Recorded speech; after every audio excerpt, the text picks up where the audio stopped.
Annihilus may be a lot better than everybody thinks it is.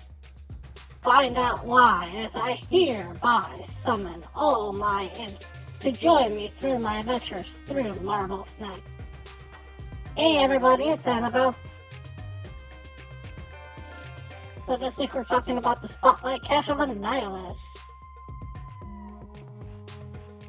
So let's go through the background of Annihilus, and I'll talk about why I think he's a better card than a lot of people give him credit for. Let's start with the stats. Annihilus is a 5/7 that has the description of on reveal. Your cards with 0 or less power switch sides. Destroy those that can. Background of Annihilus. Annihilus was born in the negative zone when a freak meteor collision of one starship and some life spores mixed to make a race of insectoid creatures with wings.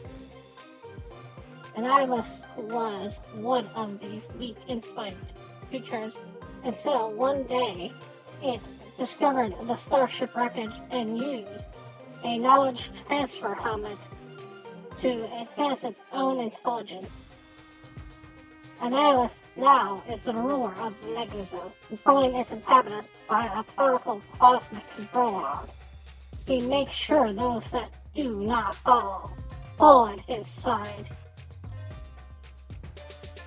Annihilus is obsessed with survival. He sets out to destroy any other living being he views as a potential threat to his existence. His powers are due to the fact of prolonged exposure to the cosmic control rod, known as a weapon of great power that allows him to manipulate cosmic energy in order to control the molecular structure of matter. Annihilus possesses an array of superhuman abilities, including incredible strength, speed, stamina, durability, agility, and reflexes. His physiology and muscular extend well beyond the finest human athlete. Annihilus's need to either conquer or destroy the neighboring worlds in the negative zone is characterized in Marble Snap by him destroying or helping spread things that are in the negative. Hey Monica! Thanks for coming. Have a wave. So let me talk about why I think he might be a better card than a lot of people are giving him credit for. I am giving him a 3-star after a lot of review on this. So let's talk about his highs, his lows, and his mediums.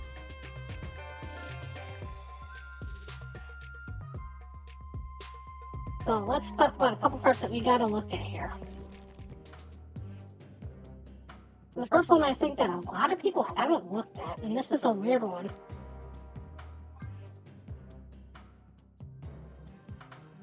is Spider-Woman.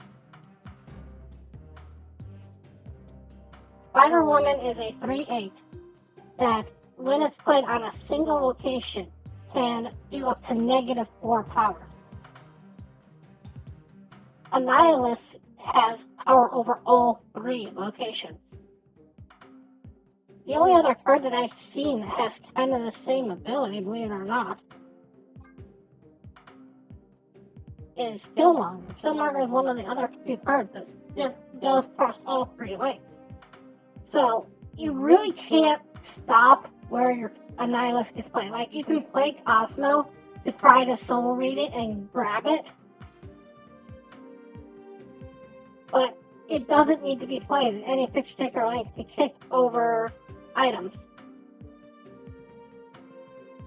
And even if all you're doing is basically making it the equivalent of a Spider-Woman, that's not the end of the world, and it doesn't take a lot before you hit Spider-Woman power. If you're kicking over 5 things, you're doing as good as Spider-Woman, and you have all 3 lanes to kick over 5 things. That's basically about 2 things per lane. Now, it is a lot harder to realize how some things work with this particular card, Because when you look at the powers that exist, and you arrange stuff by power, basically all you're seeing is stuff like Hobgoblin and the Hood and Green Goblin. It's like, well, I don't want those to go back over. But you can sometimes play him just as a counter to these junk decks.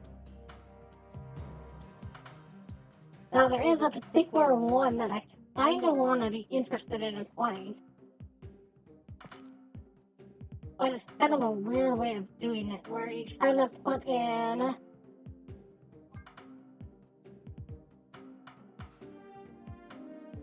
stuff like Squirrel Girl,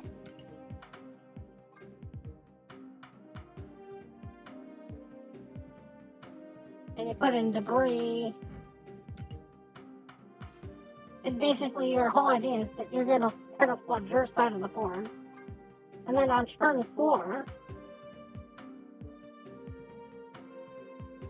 you can play the Typhoid Mary, which changes all of your squirrels to 0 and changes all your rocks to 0. And then on turn 5, you can basically play the Annihilus, and even if you're not winning the game, you're clogging up their lanes, basically making it impossible for them to do anything.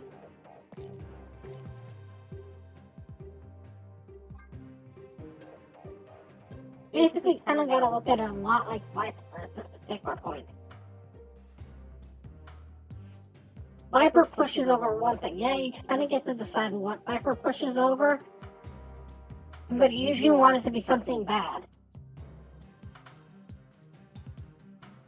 Annihilus is basically double the power for double the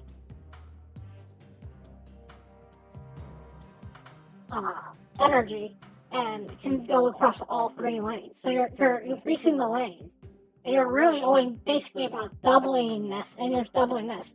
This will become 4, and this will become 6, and that's basically about where it is, 5, 7. So, there's a lot in Annihilus you may look at. But just if all you're doing is throwing it into a deck. The one card that I gotta constantly bring up when I'm looking at stuff like this is Shuri. Anytime you have something with low energy and high stats, Shuri becomes a contender. I basically kind of forgot about her last week with Gladiator. You play Shuri on 4, you play Annihilus on 5. You get a 4-14. 5-14, I should say, sorry. I mean, that alone might win you the game, or win you that particular lane. That's getting almost close to Red Skull, when you look at it. An unbuffed Red Skull, I should say. So, you might not need to go that deep into playing every single junk style card out there. You might be able to just slide this into a deck as either a counter to when the games are not going your way, or kind of push over a good amount of stats at the very end. Another one that you kind of gotta look at to a little bit degree. And that's kind of a weird one. Is Legion. Legion was a card that basically changed location. Annihilus is basically a card that can work in some of the worst locations. Those negative zones, those sewer systems, those places that you never wanted to be anyways. You can now kick over the cards that you don't want anymore. And again, the only real way around Annihilus is Cosmo. And the problem with Cosmo is he can only go in one way. And unless you get really lucky and catch him, if your opponent plays down Cosmo before you play down the Annihilus, you don't have to play it in the Cosmo lane. Well, let's look at the other cards that we got from this particular week. We've got Annihilus, of course, and then we've got Mojo, Wolverine Jr., and then we've got X-23. Dakin or Draken or Dakin, or depending on how you want to pronounce his name. I call him Mojo because it's a Wolverine Jr. Is an interesting card, but he's really hard to play unless you're going to go deep into discard. His blade is really interesting when you go deep into discard. And X-23 is just the kind of keystone to a lot of destroy deck. You get X-23, you've now made a destroy deck in your card. Anytime you can add an extra energy to your hand, you're very, very happy. So for this particular week, if you don't have any of them, you're not doing too bad. If you own the Wojo, it's still not that bad of a week. So let's see what we get. What's in the box? What's in the box? Let's all find what's in the box. Box says... We got Wojo, Dakin, Draken, Dakin, Dakin, Dakin. However you want to pronounce them. So I'm going to be playing him this upcoming Friday.